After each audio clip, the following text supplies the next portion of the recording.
Moscow, Idaho, is the kind of college town that people who grew up in college towns will recognize immediately. A place whose identity is entirely organized around the university at its center, whose rhythms are the rhythms of an academic calendar, whose downtown fills and empties with the movement of students through the year, whose local businesses and restaurants and bars exist in the specific relationship with a student population that makes them prosperous in September and lean in January, whose streets take on a particular quality of life on football Saturdays and on the nights before long weekends, and at the end of the semester, when the work is done and the summer is ahead, and people do what young people do when they have survived something demanding and want to celebrate the survival.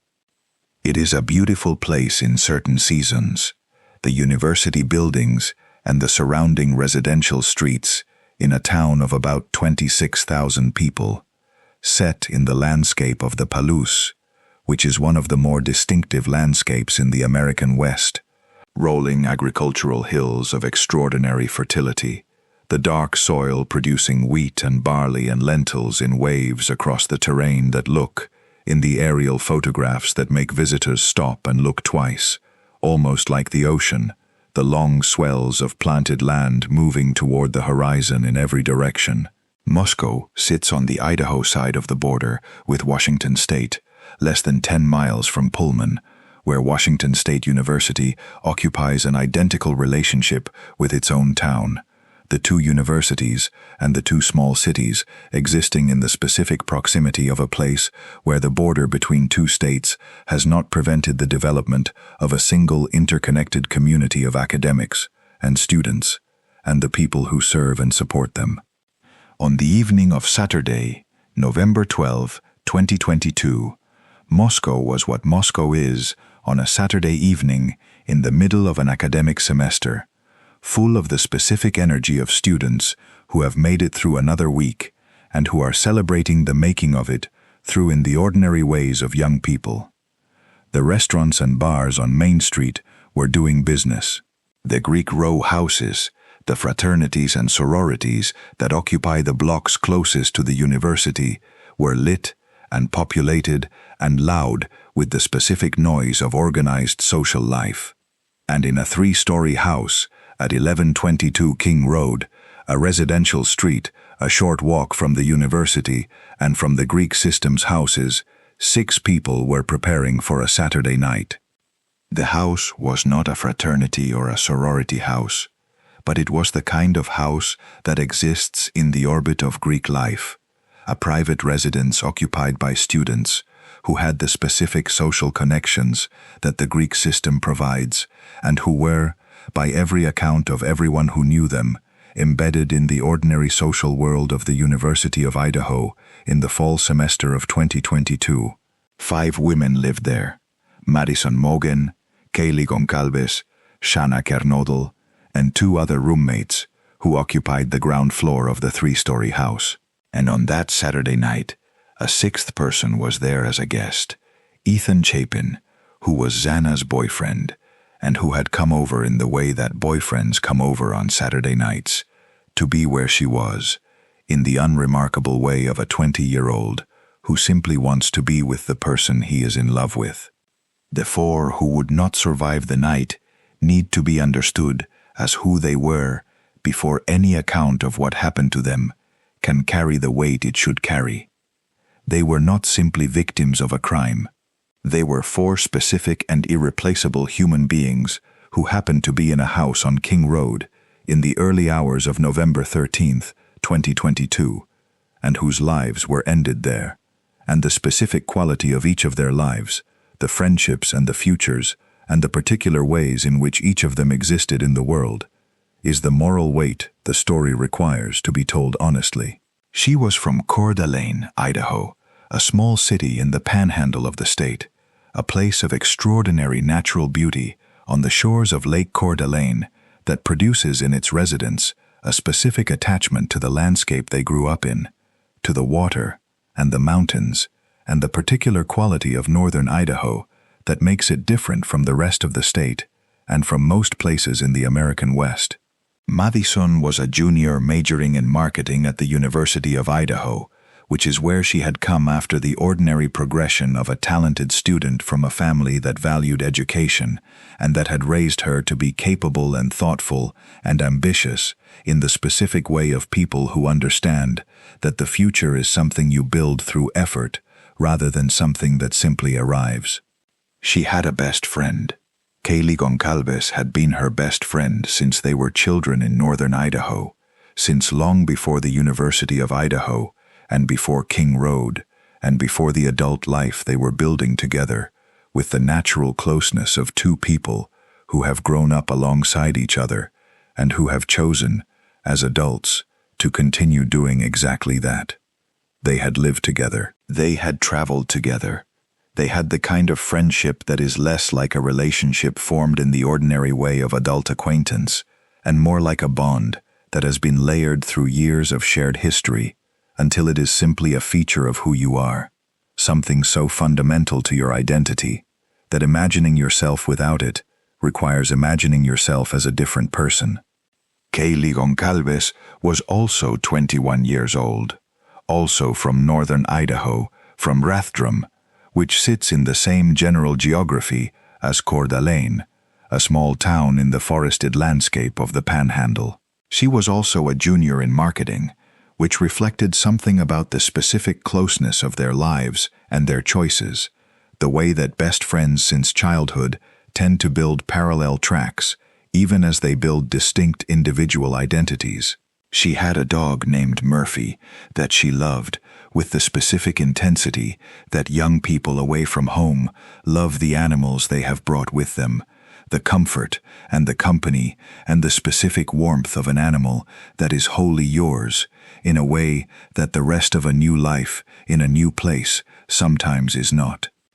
She was, by the accounts of everyone who knew her, someone whose energy and personality filled rooms, someone whose presence was a fact that other people noticed and remembered, someone who was not easy to overlook or to forget. The people who spoke about her in the weeks and months after her death returned again and again to this quality of presence,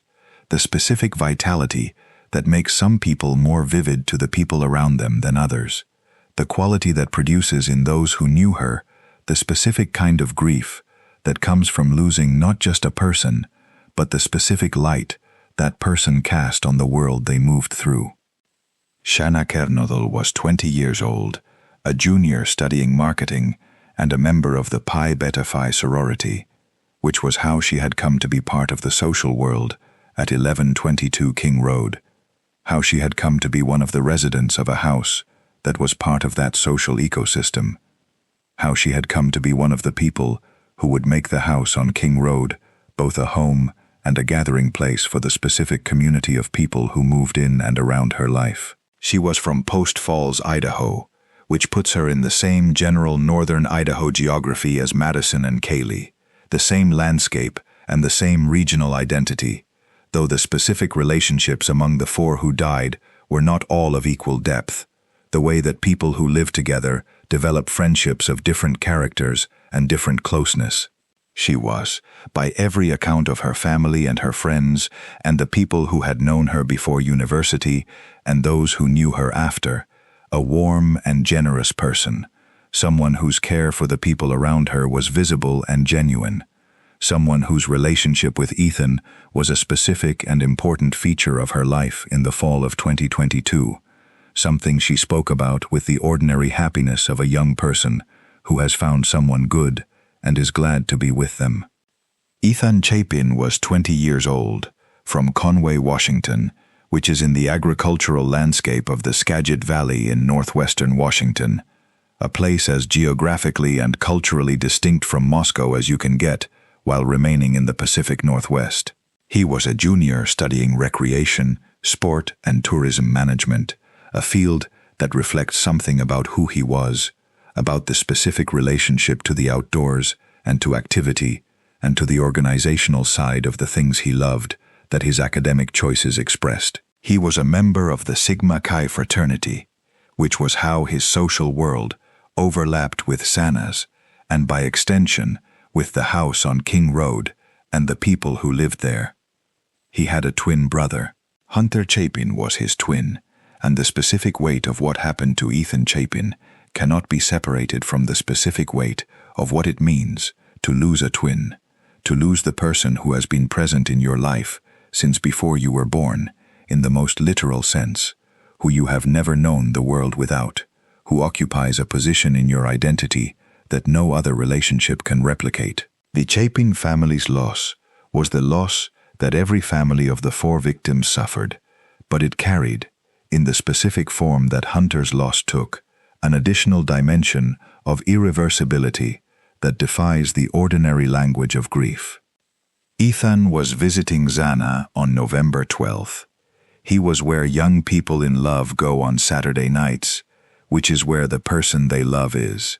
He was not supposed to be a part of whatever had made 1122 King Road the specific object of someone else's attention. He was collateral to a targeting that was never fully explained, a person in the wrong place through the entirely innocent mechanism of being where love had brought him.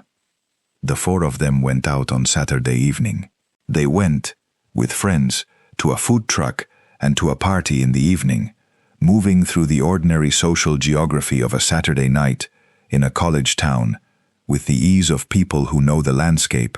and know the people in it, and are not thinking about anything other than the evening itself, the food and the company and the specific pleasure of being young and out and among friends. Later, around 1:40 in the morning, they went to a Jack-in-the-Box on the edge of town, one of the late-night food options that college towns maintain for the specific population of people who are awake and hungry at 1:40 in the morning,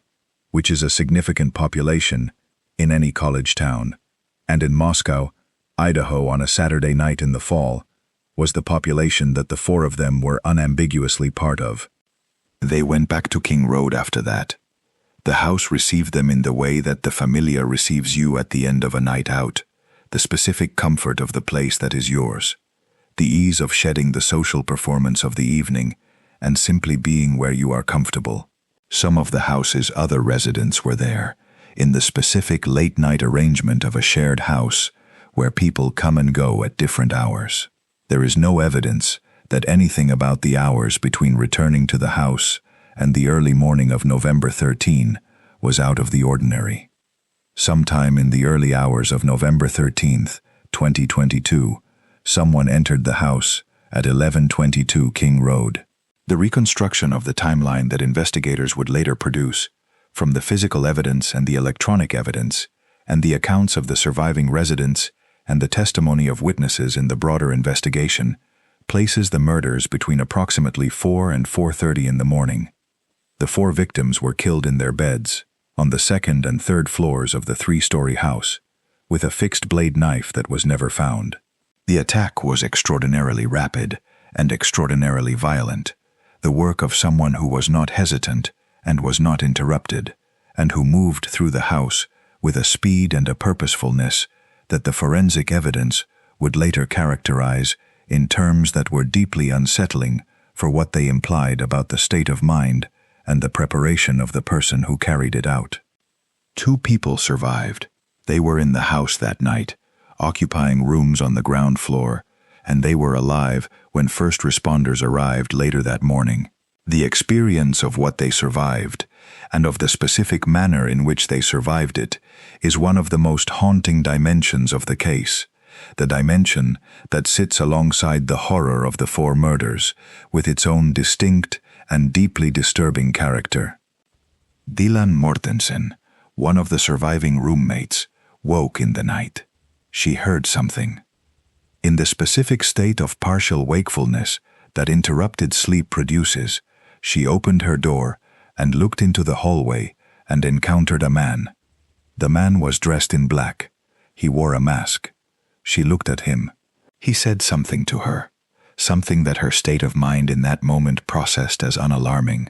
something that she would later struggle to explain, not because she did not remember it, but because the explanation required accounting for the specific psychological mechanism by which a person sees something that should be terrifying and does not process it as terrifying. She closed her door. She locked it. She remained in her room. She did not call 911. This is not a judgment of Dylan Mortensen.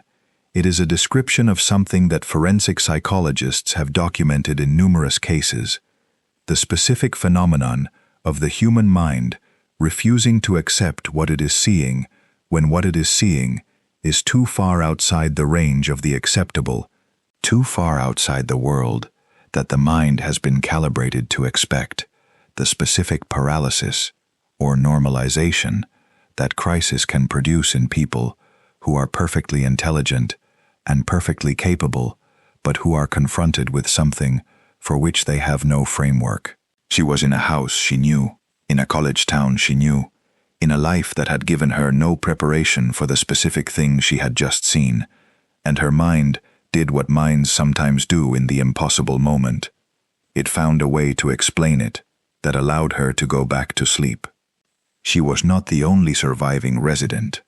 The other roommate was also in the house. Neither of them knew, that morning, what had happened on the floors above them. The 911 call was made around noon on November 13th. Someone in the house called, requesting a welfare check on an unresponsive individual, the specific language of a call placed by someone who has found something wrong and is not yet ready or not yet able to say what they have found. First responders arrived at 1122 King Road and entered the house and found what they found. And what they found required the specific kind of response that is different from any other kind of response that law enforcement is trained to give. The response to a scene that changes from a welfare check to a homicide investigation in the moment of its discovery, with the specific weight of 4 people and the specific brutality of what had been done to them already complete, and nothing left to do but begin to understand what had happened and how.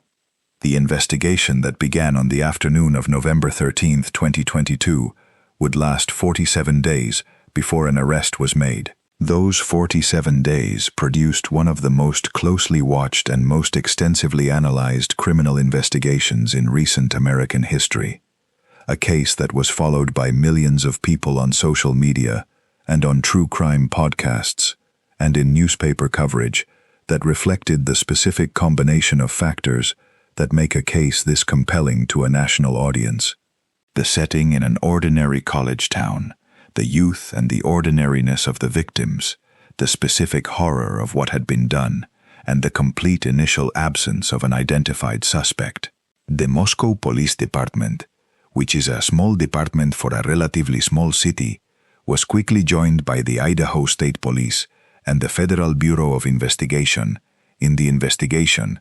the necessary combination of resources for a case of this magnitude and this complexity. The early hours and days of the investigation produced a specific public dynamic that the investigators had to manage alongside the actual work of understanding what had happened. Information was being sought from the public through the standard mechanisms of public appeals for witnesses and tips. Information was also being generated by the public in ways that were sometimes helpful and sometimes deeply unhelpful, the specific dynamic of a social media age in which millions of people, with access to partial information, develop theories and circulate them and sometimes target innocent people in ways that cause real harm. The investigators faced a difficult evidentiary situation in the early days of the investigation. The scene was a private residence that had been occupied by multiple people for an extended period, which meant that the physical evidence was necessarily complicated by the residue of normal domestic life,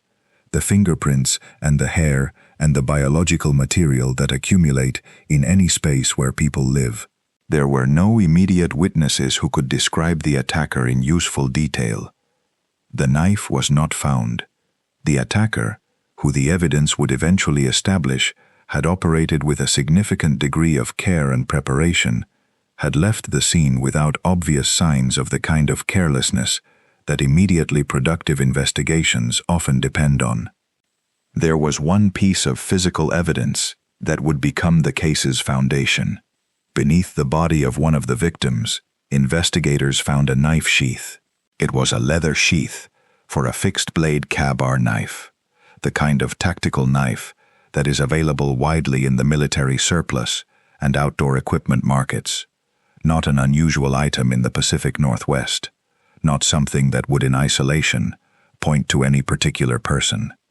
But the sheath had something on it. It had biological material, the kind of biological material that forensic scientists can analyze and that, under the right circumstances, can produce the specific identification that no other form of evidence can provide.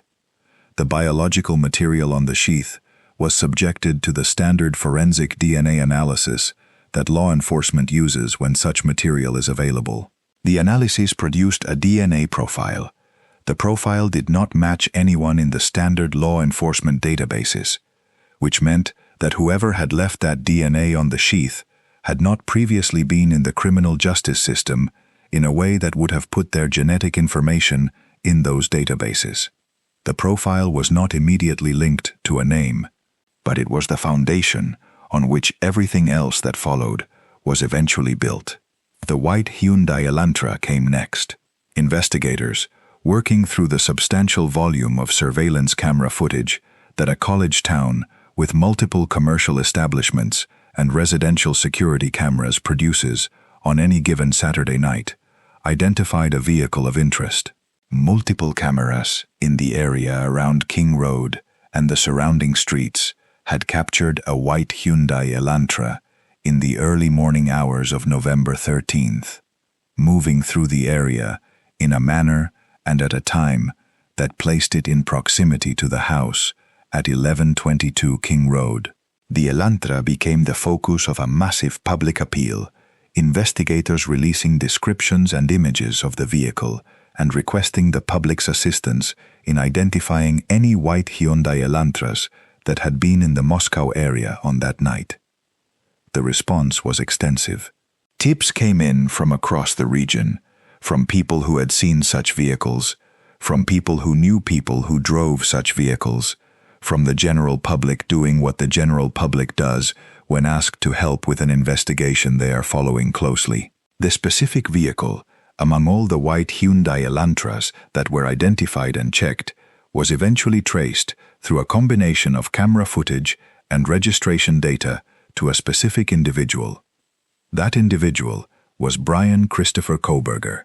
He was 28 years old. He was a PhD student in the Department of Criminal Justice and Criminology at Washington State University in Pullman, Washington, which is located less than 10 miles from Moscow, Idaho, across the state line that the landscape of the Palouse does not particularly acknowledge. He was studying, specifically, the factors that motivate criminal behavior and the perspectives of violent offenders. He had come to this field through an academic career that had begun at DeSales University in Pennsylvania,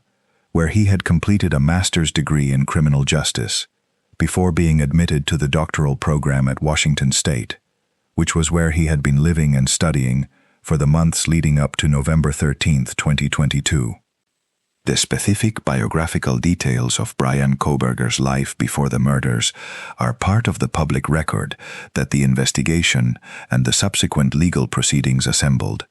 He was from Monroe County in northeastern Pennsylvania, from a small community called Albrightsville in the Pocono Mountains region of the state. He had had a difficult adolescence, by accounts that emerged from various sources in the investigation's aftermath, struggling with weight and with social belonging in the way that many adolescents struggle, finding his footing eventually in academics and in the specific intellectual world of criminal justice that would define his graduate career. He had, by his own account in writings and communications that became part of the investigation's picture of him, used heroin as a teenager, an acknowledgement that spoke to a period of serious difficulty and to the specific trajectory that had brought him from that difficulty to a graduate program at a respected university studying the psychology of violent offenders, a trajectory that, in retrospect and in light of what happened in November of 2022, acquired a dark and specific irony. He was interested in the psychology of crime, in the way that criminologists are interested in it, which is intellectually and professionally, but he was also interested in it in a way that the investigation would later suggest was not entirely abstract. His academic work at Washington State University involved soliciting the perspectives of incarcerated offenders on the factors that led to their criminal behavior, research that was standard within his field, but that, in retrospect, spoke to a specific preoccupation with the interior world of people who do violent things that was not simply academic. He owned a white Hyundai Elantra. It was the car he drove from his apartment in Pullman to the campus of Washington State University and across the state line into Moscow, a drive that takes approximately 15 minutes and that he had made many times, as graduate students at WSU make it regularly for the shopping and the restaurants and the social life that Moscow's slightly larger commercial district offers relative to Pullman. The investigation established, through the analysis of cell phone data and surveillance camera footage and the specific records of his vehicle's movements, that Bryan Kohberger had visited the area of 1122 King Road not once or twice before November 13, but many times, 12 times or more, in the months before the murders. The data showed his phone pinging towers in the vicinity of King Road, his car appearing in camera footage in the neighborhood, a pattern of apparent reconnaissance that the investigation would eventually characterize as the preparation of a person who was planning something and who was learning the terrain in which he planned to do it. 5 days after the murders, Bryan Kohberger appeared on surveillance footage at a DMV in Pullman. He was there for a routine matter, the ordinary business of a person managing the administrative requirements of their life. And he spoke, during that visit, about the murders. He spoke about them with the ease of someone discussing a news event, the kind of ease that people display when they are talking about something that has no personal stake for them, the casual engagement with a story that is simply in the news and that people talk about because everyone is talking about it. Investigators would later point to this footage as evidence of something, though the interpretation of the ease as evidence of guilt is necessarily complicated by the fact that it is also consistent with the demeanor of someone who is genuinely uninvolved. In late December of 2022, Bryan Kohberger drove from Pullman to Pennsylvania. He drove with his father, making the cross-country trip to return to his family home for the holidays, the kind of trip that graduate students make when a semester has ended and they are returning to where they came from. The drive was monitored by investigators who had, by that point, begun to focus their attention on him as a person of significant interest, without yet having the specific evidence that would support an arrest. They followed him through multiple states. They obtained access to his trash. The trash pool, as it is known in investigative practice, is a legal method for obtaining biological material from a person without a warrant, on the basis that material placed in a public trash receptacle has been abandoned and is therefore available for collection without the protections that apply to material still in a person's custody. The biological material recovered from Kohberger's trash was analyzed. The DNA profile extracted from it was compared to the DNA profile extracted from the knife sheath found beneath the body of Madison Mogen. The profiles matched. The forensic pathway that had connected the knife sheath to Kohberger had been cleared through a technology that is relatively recent in the investigative toolkit, but that has produced results in cases that had previously seemed beyond resolution. Genetic genealogy, the use of large commercial DNA databases, in which individuals have voluntarily deposited their genetic information in pursuit of family history research,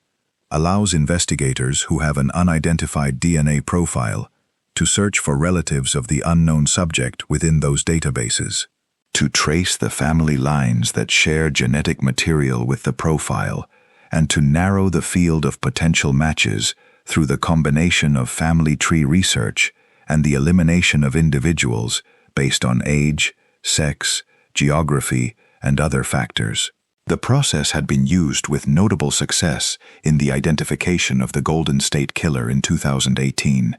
and it was being used here, working from the profile recovered from the sheath, to identify the family whose genetic material it most closely resembled.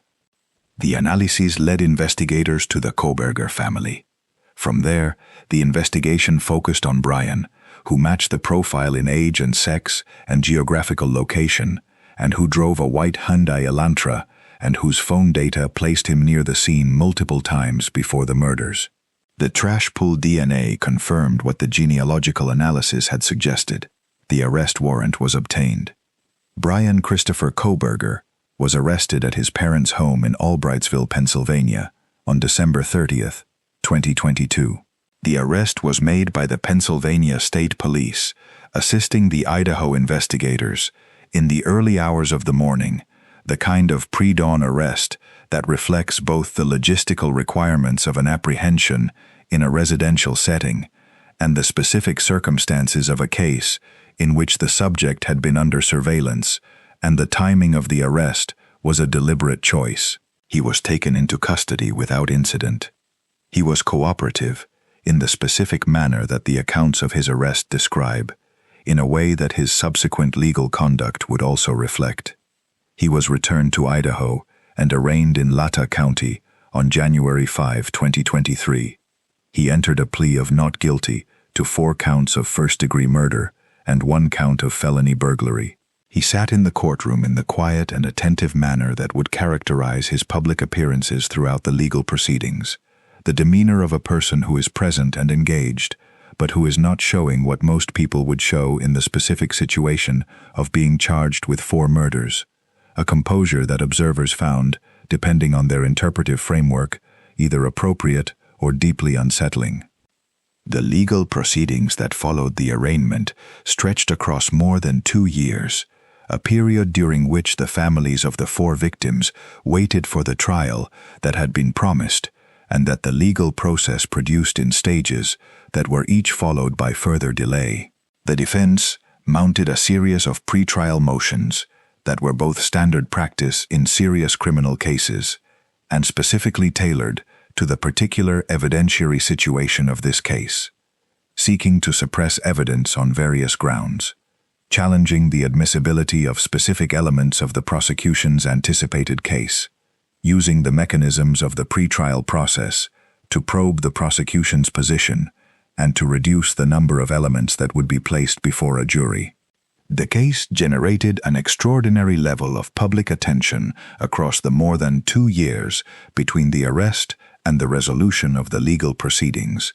a level of attention that reflected the specific combination of factors that made it compelling: the setting in a college town, the victim's youth, the academic background of the accused, the specific horror of what had been done, and the extended period of investigation during which an entire country had followed the case without knowing who was responsible. The attention was not always welcome to the people who were most directly affected by it, particularly the families of the 4 victims, who were navigating their grief in the public eye and who found, at various points, that the public attention to the case was both a form of recognition of the importance of what they had lost and a complication of the private process of living with that loss. The victims' families were, across those years, vocal about what they needed from the legal system and about the specific ways in which the extended delays were affecting them. The parents of Madison Mogen, of Kaylee Goncalves, of Xana Kernodle, and of Ethan Chapin were not people who had been prepared by any element of their previous lives for the specific situation they now occupied, the situation of parents whose children have been murdered and who must now navigate the legal process that is supposed to produce justice for that murder, while living every day in the specific presence of a grief that does not wait for the legal process to conclude, before continuing to demand everything they have to give it. Kaylee Goncalves' family was particularly vocal, particularly willing to speak publicly about the case, and about the specific questions they had about the investigation and the legal proceedings, and the full truth of what had happened to their daughter. Her family's public engagement with the case became itself a dimension of the case's public life, a running commentary on the process from the perspective of the people most directly damaged by what had happened, a perspective that the formal legal proceedings could not fully accommodate and that the families therefore provided through other means. In June of 2025, Bryan Kohberger entered guilty pleas to all 4 counts of first-degree murder and to the burglary charge. The plea agreement, negotiated between the defense and the prosecution in the specific framework of a capital case in which the death penalty was among the sentencing options available to a jury, resulted in the removal of the death penalty from the range of possible sentences and the imposition, in exchange for the guilty pleas, of 4 consecutive life sentences without the possibility of parole. He would live the rest of his life in prison without the possibility of ever leaving it, and the state of Idaho would not be required to carry out an execution that the legal process of securing would have taken additional years and enormous resources to pursue. The plea agreement resolved the legal case in the formal sense of producing a conviction and a sentence. It did not resolve, and was not designed to resolve, and in the specific nature of a guilty plea, rather than a trial, was structurally incapable of resolving the deeper questions that the families of the 4 victims had been carrying since the morning of November 13th, 2022. A trial, with its testimony and its cross-examination and its opening statements and its evidence presented to a jury and analyzed in real time, is a mechanism for establishing not just the fact of guilt, but the shape of it, the specific narrative of what happened and why and how. A guilty plea is a legal transaction that establishes guilt without providing that narrative. The motive was never officially established. Specific reason why Bryan Kohberger, a graduate student in criminal justice who lived 20 minutes from Moscow, Idaho, and who was studying the psychology of violent offenders, drove to 1122 King Road in the early hours of November 13, 2022 and killed 4 people in their beds, was never presented to a court, never subjected to the specific scrutiny of adversarial examination that a trial would have provided, never made part of the official public record in the way that it would have become had the case proceeded to the verdict that the prosecution was prepared to seek. The evidence that investigators assembled and that the prosecution was prepared to present at trial, the full picture of who Bryan Kohberger was and how the murders had happened and why the house on King Road had been his specific target on that specific night, was never tested in open court. What is known publicly is what the investigative process and the pre-trial proceedings produced, which is substantial, but which is not the complete account that a trial would have provided. The connection to Kaylee Goncalves through Instagram is part of the known public record. Kohberger had sent messages to Kaylee on Instagram, reaching out to her on a platform where she was publicly present, in the way that college students in the early 2020s are publicly present on social media, active and visible in the specific community of their university's social world. She had not responded to his messages. Whether this unanswered contact was the origin of whatever it was that brought him to King Road, whether it was the seed of whatever had grown into the murders, was never presented as the prosecution's account of the motive, because there was no prosecution presentation of the motive, because there was no trial. The families of the 4 victims have spoken, in the aftermath of the guilty plea, about what the plea gave them and what it did not give them.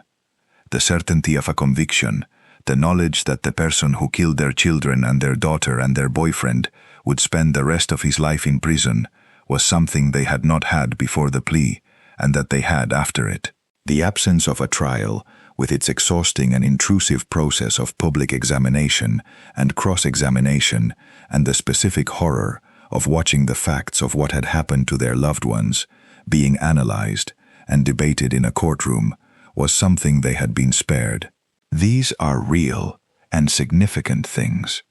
What they did not have what the plea was structurally unable to give them, was the answer to the question of why.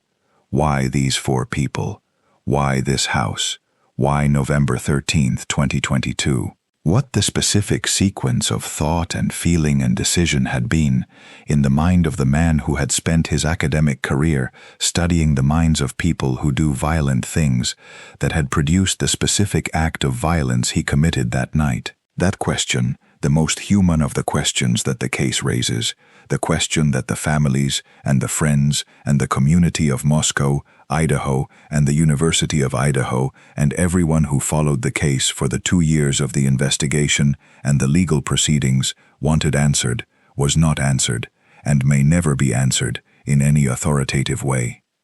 The community that surrounded the 4 victims is a community that has spent more than 2 years in the specific mode of a place that has been defined by something it did not choose to be defined by. The University of Idaho, which has produced a long history of ordinary academic achievement and ordinary student life, and the ordinary passage of young people through the specific experience of becoming adults in a community that supports that passage, is also now the university where the Idaho 4 went to school. Moscow, Idaho, which had been the kind of safe and well-regarded college town where parents sent their children without anxiety, is also now the town where this happened. The house at 1122 King Road has been demolished, the physical structure removed, in a recognition that its continued existence was not compatible with what the town needed to do with the weight of what had occurred inside it. The surviving roommates, who woke on the morning of November 13, 2022, in a house where 4 people were dead on the floors above them, have had to find a way to continue living in the specific aftermath of an experience that no one is equipped to survive, and that they had to survive anyway, because survival is what remains when the alternative is not available. Their names have been in the public record, and their specific experiences have been part of the case's public account, and they have navigated the specific intersection of their private trauma and the public attention to it that the case's magnitude produced. They did not ask to be in the story. They were in the house, and the house became the story, and they were inside it. The 4 people who did not survive are the heart of the story that this case is, and the heart requires attending to in the specific way of the people who knew them. Madison Mogen, who had grown up in Coeur d'Alene and who had come to the University of Idaho and who had brought her best friend with her and who was building a life in the specific mode of a 21-year-old who is just getting started. Kaylee Goncalves, who had filled rooms and loved her dog and been loved by everyone who knew her and who had not responded to the messages of the man who would kill her because she had no reason to respond and because the messages were unremarkable in the landscape of the social media contact that young women in her position routinely navigate and routinely decline. Xana Kernodle, who had built her college life in the specific way of a person who is serious about both the academic and the social dimensions of what university offers, and who had found in Ethan someone worth being with. Ethan Chapin, who had come to King Road because Xana was there, and who could not have imagined that coming to King Road was any different from any other night of being where the person you love is. They were asleep. This is the specific fact that sits at the center of the case's horror, and that resists any framework that would make the horror feel understandable or bounded or containable in some way that would allow it to be processed and set down. They were asleep in the specific way of young people who have had a Saturday night and who are sleeping the sleep of people who have nowhere to be in the morning and who have given themselves permission to rest. They were in their beds in a house that was theirs, in a town that had been theirs, in a world that they had every reason to believe was safe in the specific way that the ordinary world is safe when you are 20 and 21 and in the middle of a semester at a university in a small city in Idaho that has never given you a reason to be afraid. A man entered the house. He had been there before, in the sense of having circled it, having driven past it,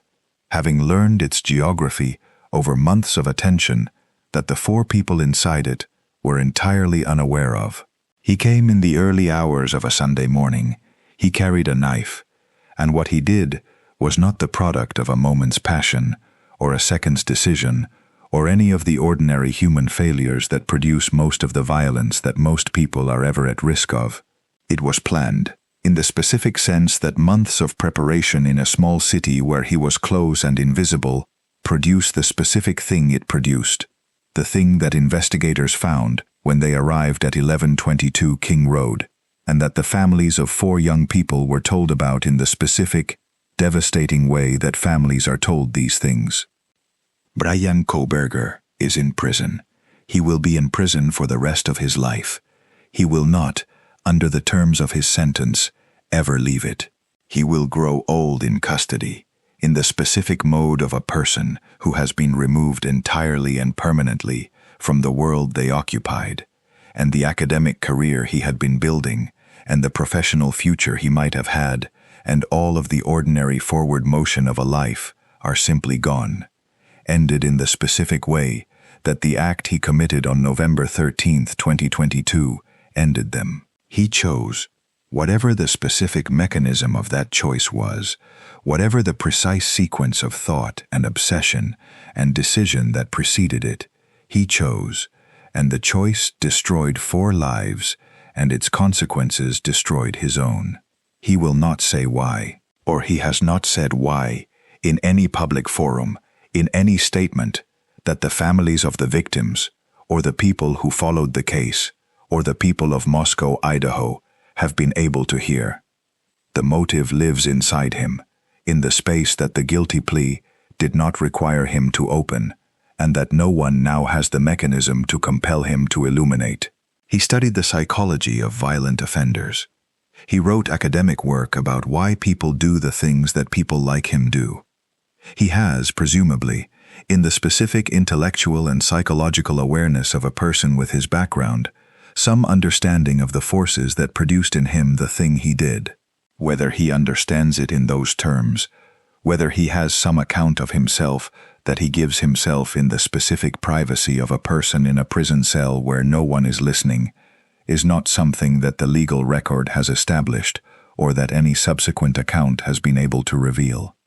Four young people went to sleep on an ordinary Saturday night in the first semester of a year that should have been full of the specific richness that ordinary student life produces when the semester is going well and the social world is good and the person you love is close and the future is the kind of thing you can think about without anxiety because you are 20 or 21 and the future is large and you have every reason to believe it is yours. They went to sleep and they did not wake up, and the specific futures that had been available to them, the ones they had been working toward in the ordinary ways of people just beginning to understand who they were going to become, were gone with the completeness that death produces, the permanent and absolute completeness from which no appeal is possible.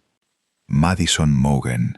Kaylee Goncalves, Xana Kernodle, Ethan Chapin, they were here, and they were specific, and they were loved, and they are gone.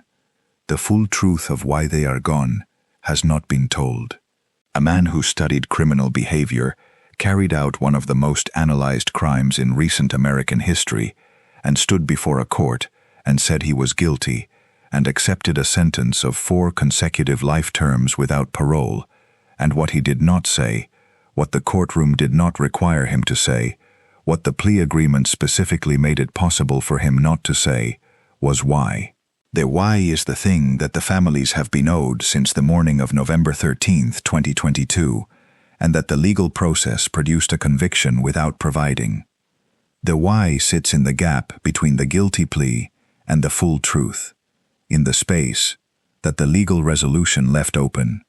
in the unanswered question that the people who loved Madison and Kaylee and Xana and Ethan will carry for the rest of their lives.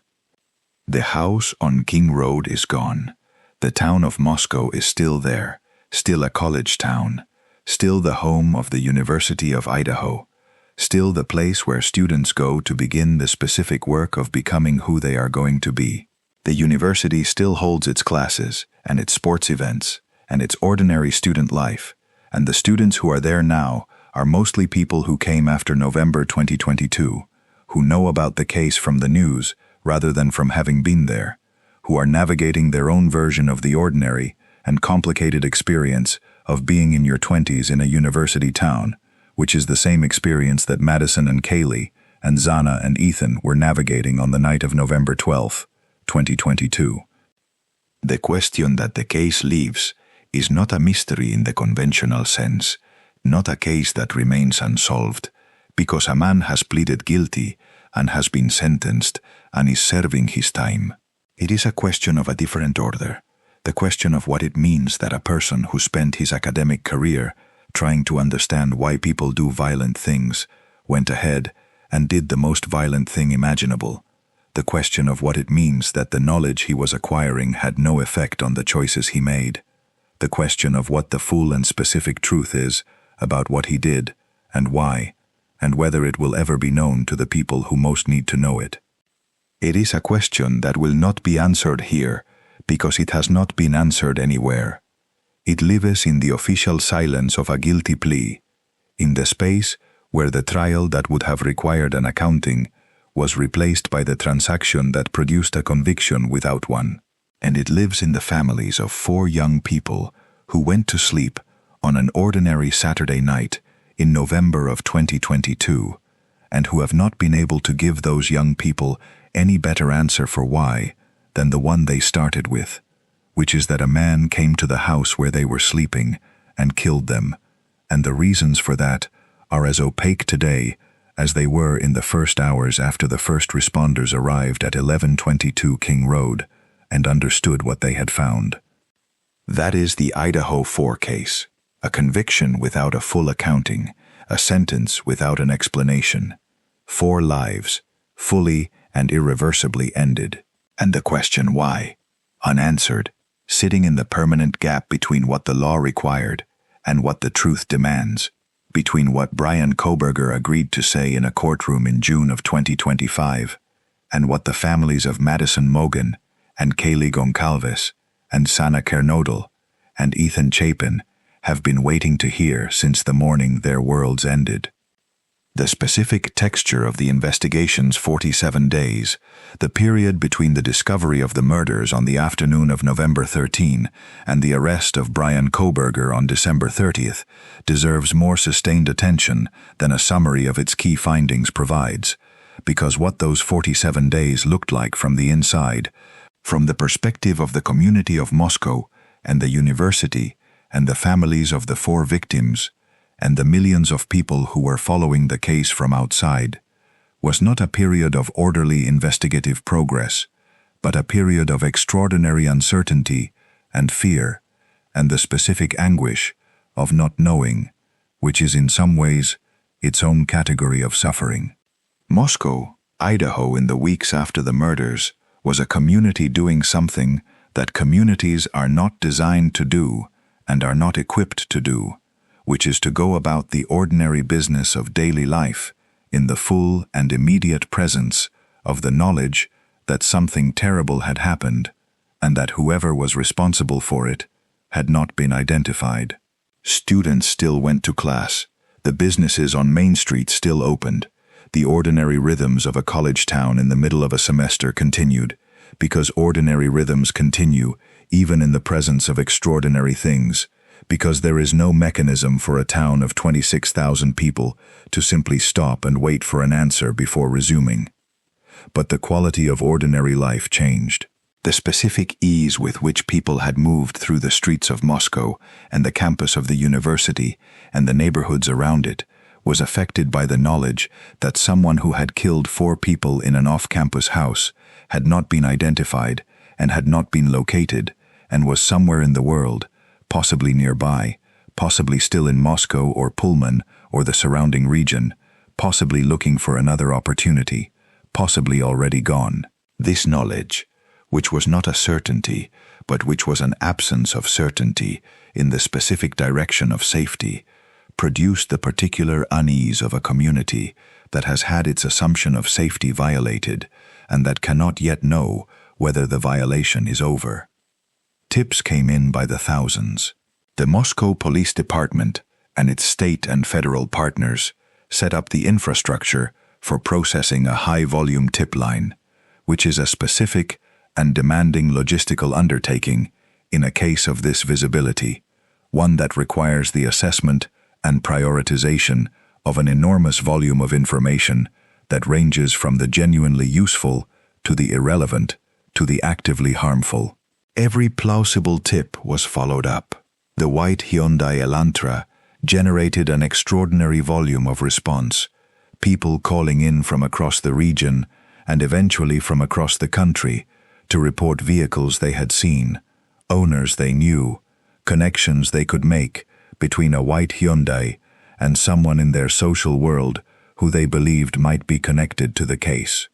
The social media dimension of the case's public attention produced its own specific problems for the investigation, the specific problems that arise when millions of people with access to partial information and the specific confidence of amateur investigation become, in effect, a parallel investigation running alongside the official one, generating theories and identifying suspects, and in some cases, targeting people who had no connection to the case, with the kind of specific and harmful attention that can destroy a person's life. Several individuals who had no connection to the murders were publicly identified by social media users as suspects and subjected to threats and harassment and the complete disruption of their ordinary lives. The investigation repeatedly had to issue public clarifications, distinguishing persons of interest in the official investigation from people whose names were circulating online. This was not a new problem, the problem of social media's relationship to criminal investigations. But the Idaho case produced it on a scale and with an intensity that reflected how closely the case was being followed and how much public investment there was in producing the answer that the official investigation had not yet provided. People wanted to solve it. People felt, in the specific way that true crime culture has cultivated in its audience, that their engagement with the case's details was a form of participation in something that mattered, a form of amateur detection that might, in the best possible case, produce the breakthrough that the official investigation had not yet achieved. In most cases, it did not produce breakthroughs. In some cases, it produced harm. The investigation, when the arrest of Bryan Kohberger came on December 30, had found its solution through official investigative channels, through the forensic analysis of the knife sheath and the genetic genealogy and the cell phone data and the surveillance camera footage. The specific combination of tools that modern criminal investigation has developed and that applied here, with the specific effectiveness of a case that had left enough physical evidence to support that kind of analysis, even when it initially appeared to have left almost nothing. The arrest, when it came, was followed almost immediately by the specific public relief that comes when the unknown thing is made known, when the person who has been a shadow becomes a person with a name and a face and an address and a car and a graduate school and all the specific human particularity of an identifiable individual rather than a terrifying abstraction. The relief was real, but it was also complicated, because the person who now had a name and a face was not the kind of person that the public fear had imagined, was not a recognizable criminal type in any of the ways that the cultural vocabulary of crime had prepared people to recognize, was instead a graduate student in criminology at a university down the road who looked like a graduate student and had behaved, in the 47 days between the murders and his arrest, with a composure and a normalcy that made the knowledge of what he had done even more disturbing in some ways than the worst imagined alternative would have been. The DMV footage, which showed him discussing the murders casually, 5 days after he had committed them, was emblematic of this specific disturbance. The footage showed a person going about the ordinary business of a life, engaging in a routine administrative task, discussing a news event with the ease of someone who has no particular stake in it, and the knowledge that the ease was performed over the specific knowledge of what he had done, that the casual discussion of the murders was the casual discussion of something he had himself done and had not been caught for, made the footage one of the most chilling pieces of evidence in a case that had no shortage of chilling evidence. The pretrial period, which extended across more than 2 years, was defined by the specific legal maneuvering that characterizes the pretrial phase of a serious criminal case, particularly a capital case, in which the stakes for the defendant are as high as they can be, and in which the defense has both the obligation and the resources to mount the most thorough possible challenge to the prosecution's case. Kohberger's defense team filed numerous motions, challenged the admissibility of specific pieces of evidence, sought to limit what the prosecution could present to a jury, and used the procedural mechanisms available to the defense in the specific way that an experienced legal team uses them in a case of this magnitude. Among the most significant of the pretrial legal battles was the question of the genetic genealogy evidence, the specific method by which investigators had used a commercial DNA database to trace the DNA profile from the knife sheath to the Kohberger family. The admissibility of genetic genealogy evidence has been the subject of legal debate in multiple jurisdictions, because the method relies on databases created by individuals who did not necessarily consent to their genetic information being used in criminal investigations, and because the process of tracing family lines through those databases involves the genetic information of people who have no direct connection to the crime being investigated. The defense challenged the admissibility of this evidence. The challenge was resolved within the context of the legal proceedings, and the evidence was among the elements that the prosecution would have presented at trial had the case proceeded to one. The case also involved a significant battle over the right to hold the trial in Lata County, which is the county in which Moscow is located and in which the murders occurred, and which the defense argued could not provide an impartial jury given the extent of the pretrial publicity and the specific investment that the local community had in the case's outcome. A change of venue motion sought to move the trial to a different county where the community's direct connection to the case would be less intense and where the possibility of selecting an impartial jury would be greater. These arguments are common in high-profile cases and reflect the genuine tension between the defendant's constitutional right to an impartial jury and the practical reality that cases of this magnitude are followed too closely in the communities where they occur to allow for the ordinary presumption of juror impartiality. The defense also engaged, through the pretrial period, with the specific framing of the case in the public mind, which had been extensive and which had created a specific public image of Bryan Kohberger as the perpetrator of the 4 murders that preceded any legal determination. The defense's attempt to counter this narrative, to suggest that the case was more complicated than the public understood, to raise questions about specific elements of the prosecution's anticipated case,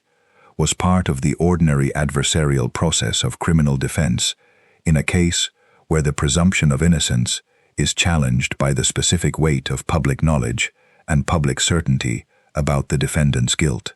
The guilty plea in June of 2025, when it came, was the product of negotiations that had been conducted between the prosecution and the defense over a period that the specific details of the negotiation process have not fully made public. What is known is that the plea agreement removed the death penalty from the range of possible sentences and substituted in its place 4 consecutive life sentences without the possibility of parole.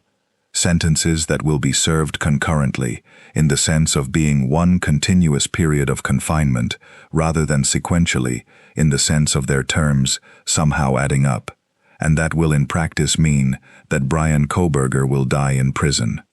The families of the 4 victims received the news of the guilty plea in different ways, reflecting the different places they had arrived at after more than 2 years of living with the knowledge of what had happened and with the legal process that was supposed to provide the justice that the knowledge demanded. Some of them had wanted the trial, had wanted the full and public accounting of what had been done and why, had wanted the specific forum of a courtroom in which the evidence would be presented and examined, and in which Bryan Kohberger would be required to sit while the details of what he had done were established in a formal and authoritative way. The plea agreement gave them a conviction and a sentence and denied them the trial. Others had dreaded the trial, had understood that it would require them to spend days or weeks in a courtroom where the forensic details of what had happened to their children would be presented in the clinical language of evidence and expert testimony, had recognized that the experience of a trial would be its own form of harm, a prolonged and public re-exposure to a horror that they were already carrying at the limits of their capacity. For those families, the plea agreement may have represented something closer to relief, however complicated by the absence of the motive and the full accounting that a trial might have provided. The University of Idaho has done the thing that institutions do in the aftermath of tragedy, which is to create the specific mechanisms of recognition and memorial that allow a community to acknowledge what happened and to carry it forward in a form that does not require the constant presence of the grief in its acute form. A memorial was established for the 4 victims. Programs were created in their names. The specific institutional acknowledgement of loss that universities create in response to the deaths of their students provided a framework for the community's grief that was public and formal, and that existed alongside the private and informal grief of the people who had known them. The friends of the 4 victims have had to find their own ways through the specific loss that losing a friend in these circumstances produces. The people who were at the food truck that Saturday evening, who had been part of the ordinary social world of that night, who had parted from them in the early morning hours, and who did not see them again because of what happened in the hours that followed, have had to live with the specific proximity to the event that their Saturday evening created, the knowledge of the last moments they shared and the hours that followed. They have spoken about this in various ways in the time since the murders, about the ordinary quality of that last evening, about the specific unremarkableness of saying goodbye to friends you expect to see again, and then not seeing them again. Murphy, Kaylee's dog, survived. He was in the house on King Road that night, and he was collected by her family in the aftermath, and he went to live with the people who loved Kaylee and who were glad to have something of her in the world that they could still care for. This detail, which appears in the accounts of the case and of Kaylee's life, is the kind of detail that carries a specific and quiet weight that resists the analytical vocabulary of criminal investigation, and that requires instead the vocabulary of ordinary human loss, the weight of a dog who belonged to a 21-year-old woman who is no longer there to be his person. The case changed things in the specific way that high-profile murders change the communities where they occur and the broader society that watches them. The University of Idaho implemented enhanced security measures. The city of Moscow reviewed its approach to student safety. Universities across the country evaluated their own protocols for the specific vulnerability that off-campus student housing in college towns creates, the vulnerability of a population of young people living in private residences with the freedom that adulthood permits, but without the specific security infrastructure of dormitories or monitored buildings. These changes were not sufficient to restore the specific sense of safety that had existed before November 13, 2022, because the loss of that sense of safety is something that a security measure cannot fully restore, only partially address. Bryan Kohberger's academic work in criminology, the research he was conducting on the perspectives of violent offenders, acquired a specific retrospective dimension in the aftermath of the case that his colleagues and supervisors at Washington State University had to navigate in the specific uncomfortable way of people whose institution is associated with both the investigation and the accused. Washington State University terminated his enrollment following his arrest, which was both legally appropriate and academically unremarkable given the circumstances, and the specific academic community of criminologists and criminal justice scholars that he had been part of had to engage with the discomforting reality of a student of violent crime having committed violent crime of this severity. The academic literature on what is sometimes called the dark interest, the specific attraction to violent crime that drives some people toward its study in ways that reflect something more than professional curiosity, has been discussed in the context of Kohberger's case, though the application of any such framework to a specific individual who has not been the subject of formal psychological evaluation in the public record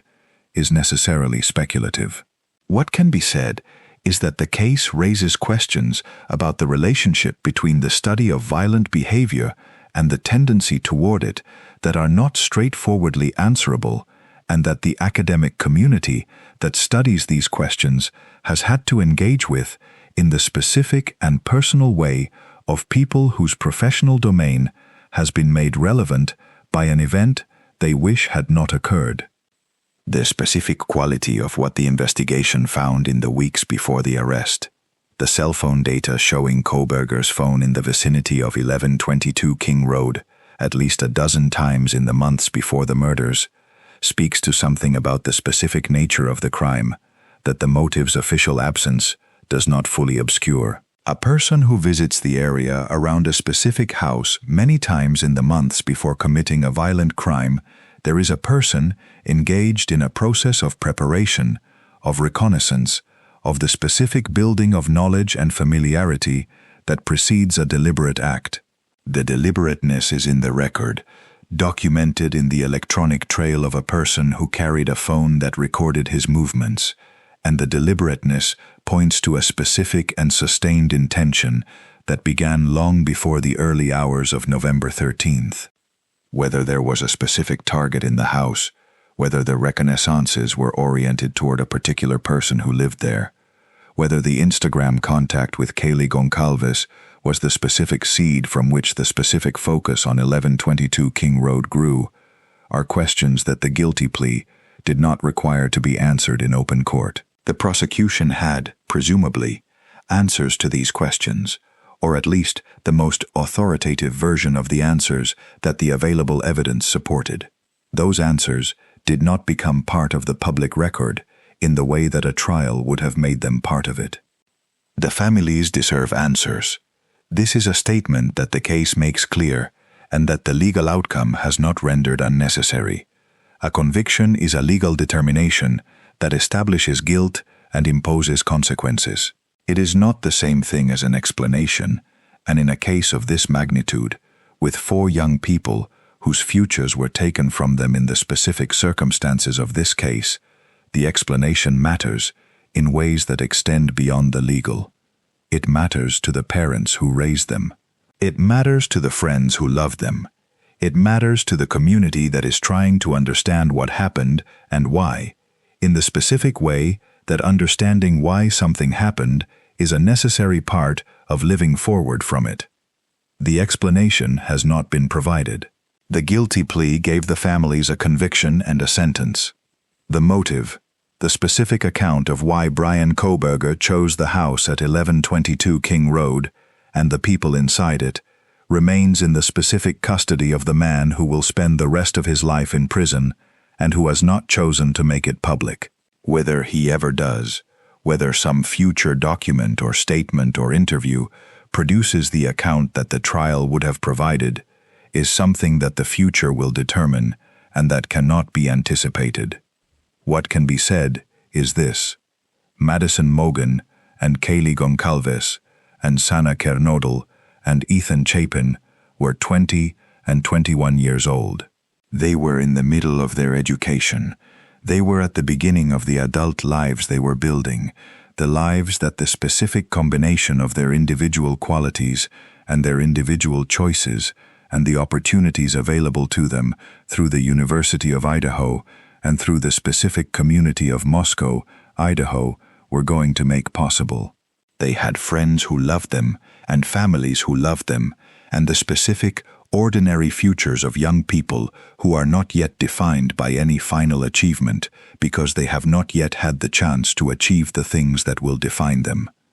They were asleep. They were in their beds in a house that was theirs, on a Sunday morning that had no reason to be different from any other Sunday morning in a semester that had given them nothing specific to fear. They had been at a food truck, and at a party, and at a jack-in-the-box, the ordinary geography of a Saturday night in a college town, and they had come home, and they had gone to sleep. And someone came into the house. That is the fact. That is what happened, beneath all the investigation, and the legal proceedings, and the guilty plea, and the life sentences, and the unanswered question of why. Someone came into the house where they were sleeping and killed them, and the world that had held them was permanently changed by the presence of that someone, and by what he did, and the change does not reverse, and the four of them are not alive anywhere, and the account of why it happened sits in the silence of a man in a prison cell who studied violent crime and committed it, and has not said why. Madison, Kaylee, Xana, Ethan, they were here. They were specific and irreplaceable. They were 20 years old and 21 years old, and they had every reason to believe they had a future, because they did have a future, right up until the moment they didn't. The case is resolved, in the legal sense. The question of why is not resolved and may never be. That is what a guilty plea in a capital case can produce: a conviction, a sentence, a man who will die in prison, and a silence where the full truth of what happened was supposed to be. The relationship between Kohberger's academic background and the crime he committed is one of the case's most discussed and most genuinely perplexing dimensions,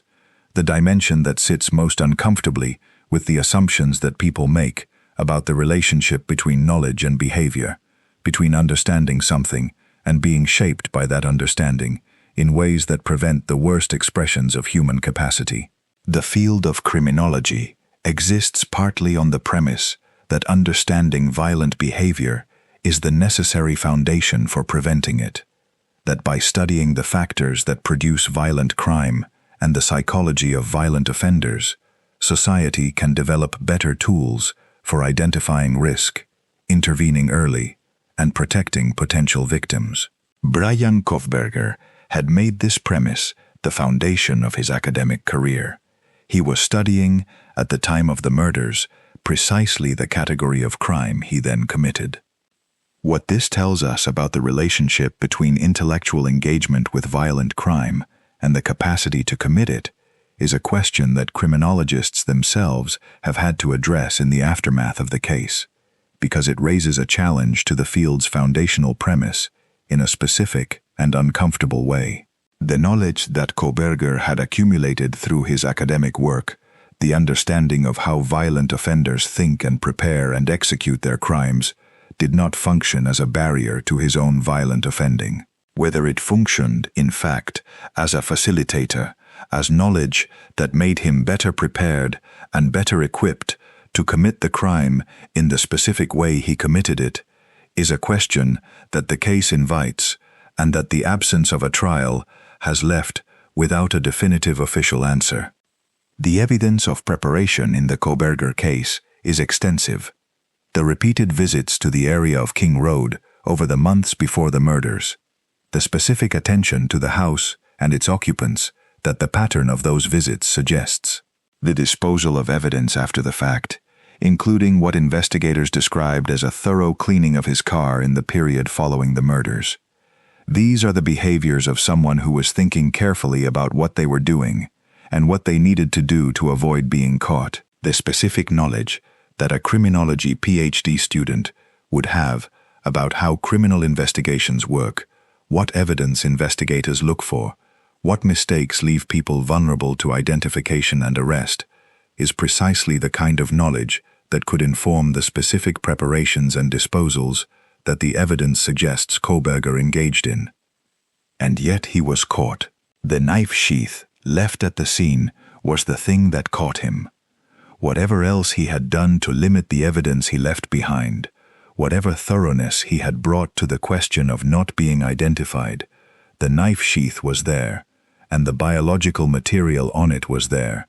and the forensic technology of the 21st century was sufficient to trace that material to a family, and then to a person, and then to an arrest. The knowledge he had acquired had not been sufficient to overcome the specific limitation of having left a single piece of physical evidence at the scene. He had not been as careful as he needed to be. The sheath was the gap in the preparation, the place where the theory met reality and fell short.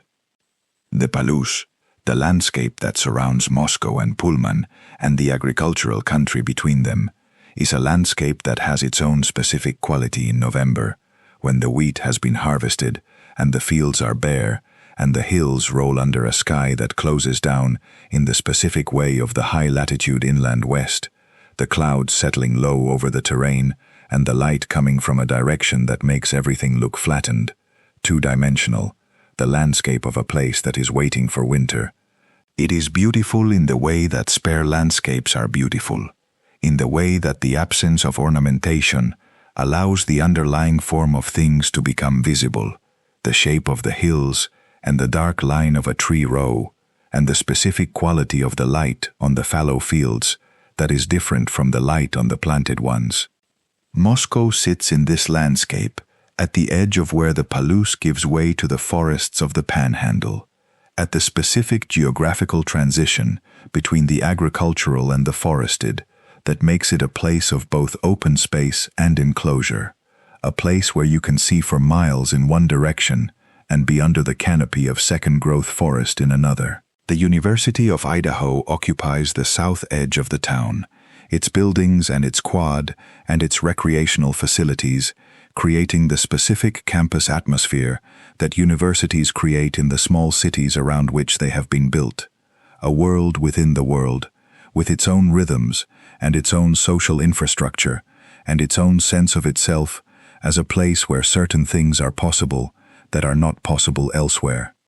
In that world, in the fall semester of 2022, 4 young people were living ordinary student lives in an off-campus house that was part of the social ecosystem of the university's Greek system. They were doing the things that people do in the middle of a semester, going to classes, attending social events, maintaining the friendships that are the social foundation of university life, and on the specific Saturday evening of November 12, doing those things in the specific way of people who have no reason to be doing anything other than exactly what they are doing, which is being 20 and 21 years old in a college town on a Saturday night. The specific detail that they went to Jack in the Box at 1:40 in the morning is a detail that sits in the record of the case with a particular quality of the ordinary. The specific quotidian reality of college students who are awake at 1:40 in the morning and who are hungry and who go where the food is available at that hour,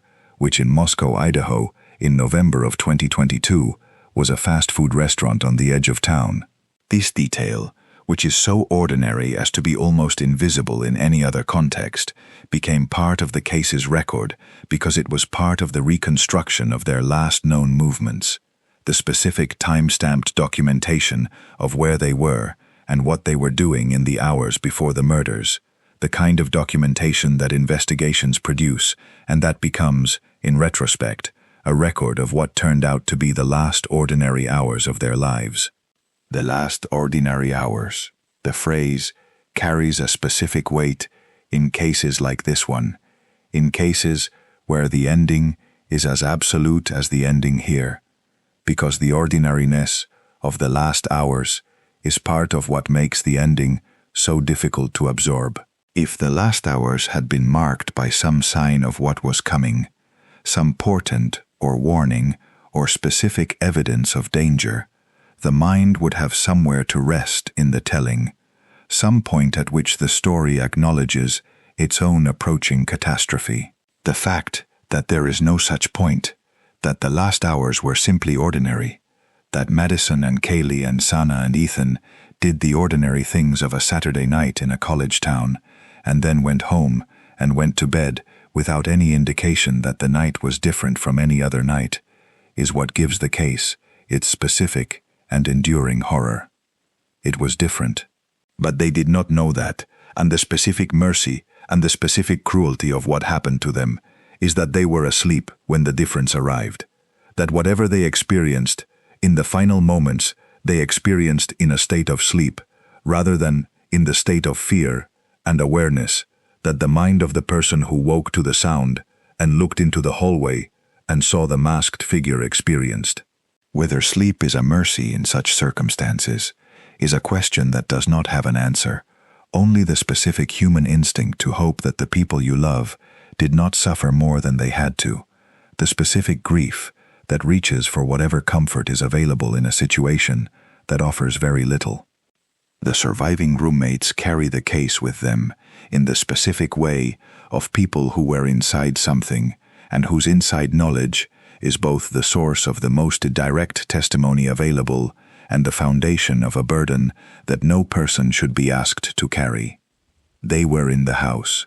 They were alive when the others were not. The specific randomness of their survival, the fact that it was the floors they slept on and nothing else, the irrelevant architecture of a 3-story house that separated the living from the dead on the morning of November 13th, is its own dimension of the case's specific horror, the horror of the arbitrary, of the fact that the difference between surviving and not surviving was a floor.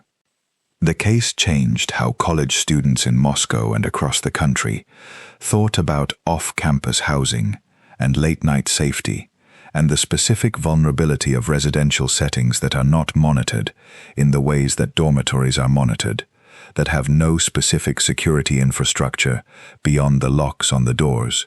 that depend on the specific social contract of a neighborhood and a community to provide the safety that their residents assume. That social contract had held in Moscow for a long time before November 13, 2022. The University of Idaho had not previously produced a crime of this nature in its recent history. The assumption of safety that the community had built was not unreasonable, given the available evidence. It was simply wrong on that specific night, in the most devastating possible way. The public discussion of the case across the nearly 3 years between the murders and the resolution of the legal proceedings produced, in addition to the specific genuine engagement of people who followed it carefully and thoughtfully, the specific toxic dimension of true crime culture at its worst, the dimension in which the suffering of real people becomes content to be consumed and discussed and theorized about in ways that serve the consumer's needs rather than the victim's dignity. The families of the 4 victims expressed, at various points, their awareness of and their distress at the specific ways in which the case was being treated in certain corners of the public attention, the ways in which the most prurient and the most sensational aspects of it were being emphasized at the expense of the humanity of the people who had died. This is not a new problem. The relationship between true crime's cultural consumption and the dignity of the people at its center, but the Idaho case made it unusually visible, because the specific size of the public attention to the case and the specific intimacy of the social media engagement with it produced examples of the problem at a scale and with a specificity that was impossible to ignore. The families of murder victims do not have the option of simply not engaging with the public dimension of the case that has made their private grief into a public spectacle. They are in it, whether they choose to be or not. And the quality of the public engagement with the case, the degree to which the people who follow it treat the victims as real people whose deaths matter, rather than as plot elements in an engaging mystery, matters to them in the specific way that everything about how their loved ones are treated matters to people who have lost someone. Madison Mogen was a real person. She had a mother and a father, and friends who grew up with her in Coeur d'Alene and who remember specific things about her, specific moments, and specific qualities, and specific expressions of who she was. The things that constitute a person's real presence in the lives of the people who knew her. She loved her best friend. She was building the life that 21-year-olds build when they are in the middle of their education and their futures are still entirely open. She was someone. Kaylee Goncalves was a real person. She had a family in Rathdrum and a dog who survived her and friends who described her with the specific and vivid language that people use for people whose presence was particularly powerful, people whose absence is therefore particularly complete. She was someone who made people feel something specific when she was in the room. She was someone. Xana Kernodle was a real person. She was in a relationship with a person she loved, and she was living in a house with friends, and she was navigating the specific, ordinary complexity of being 20 years old and figuring out who she was and who she was going to be. The complexity that is most interesting and most alive when you are 20 and when the world is most fully and most richly ahead of you. She was someone. Ethan Chapin was a real person. He was there because love had brought him there, the most ordinary of all the reasons a person is in a place, because the person they love is in that place. He had a twin who lost the other half of the specific bond that twins have, the bond that precedes memory and that cannot be replaced by anything that subsequent life offers, because it is not a bond that is formed in the ordinary way of human relationships, but a bond that is simply there from the beginning, as fundamental as anything can be. Ethan was someone. The guilty plea closed the legal case. The 4 consecutive life sentences removed from the world the specific possibility of Bryan Kohberger walking free or living outside the framework of permanent confinement. These are real and significant things, the things the legal process is designed to produce and that it produced here. They do not bring back the 4 people who died on King Road in the early hours of November 13, 2022, which is the only thing that would resolve the case in the sense that matters most to the people who loved them. Moscow, Idaho continues. The university continues. The Palouse continues. The hills rolling toward the horizon under the winter sky, beautiful in the specific way of a landscape that is indifferent to what has happened in the towns at its edges,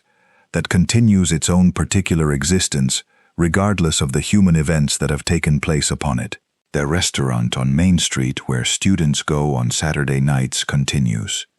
The campus buildings continue. The Greek houses on the streets near the university continue. The town that existed before November 13, 2022 continues, carrying with it the specific weight of what happened on that date, incorporating the knowledge of it into the fabric of its life, in the way that communities incorporate the knowledge of the worst things that have happened to them, not by forgetting, and not by being only what happened, but by continuing with the specific gravity of a place that knows something it wishes it didn't know. The house at 1122 King Road is gone. The lot is there, the land that the house stood on, now cleared, no longer holding the structure that held what it held on the night of November 12 to November 13, 2022. The demolition of the house was a practical decision and a symbolic one simultaneously. The recognition that the physical structure could not be separated from what had occurred inside it, and that its continued presence was not compatible with what the community needed in order to continue. The lot is just a lot now, but the address is in the record, and the record is not going away. The address, King Road, November 13th, 2022. 4 names. A guilty plea in June of 2025. 4 consecutive life sentences without parole. And the question why, sitting in the permanent silence of a courtroom that never fully opened, in the space where the trial that would have provided the account was replaced by the transaction that produced the conviction, in the gap between what the legal system required and what the families of Madison Mogen and Kaylee Goncalves and Xana Kernodle and Ethan Chapin have been owed since the morning their worlds ended. The question has not been answered. It may not be answered. The man who holds the answer is in prison, serving 4 consecutive life sentences, and the answer is his to give or not to give, and he has not given it. And the families wait, as families of murder victims always wait, for the thing that would make the loss finally and fully acknowledged,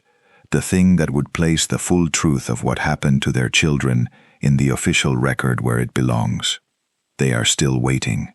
4 young people went to sleep on an ordinary Saturday night and never woke up. A man who studied violent crime committed the most violent crime imaginable and left behind, in addition to 4 deaths and 4 destroyed families and a traumatized community and a legal proceeding that lasted nearly 3 years,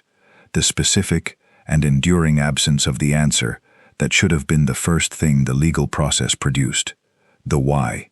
the reason, the full account of what happened on King Road and why it happened and who the 4 people inside the house were to the person who entered it, and what he intended and what he was doing and what he was thinking and what, in the most fundamental possible sense, had produced in a graduate student of criminology the specific decision to kill 4 people in their beds in a college town in Idaho.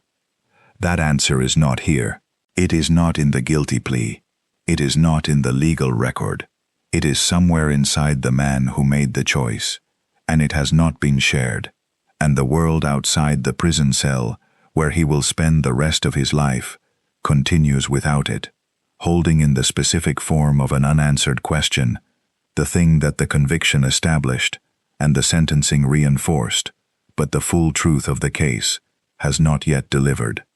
Madison, Kaylee, Xana, Ethan, they were here, and they were young, and the world was ahead of them, and then it was not. That is what happened in Moscow, Idaho, on the night of November 12 to 13, 2022. That is what we know, and that is what we don't.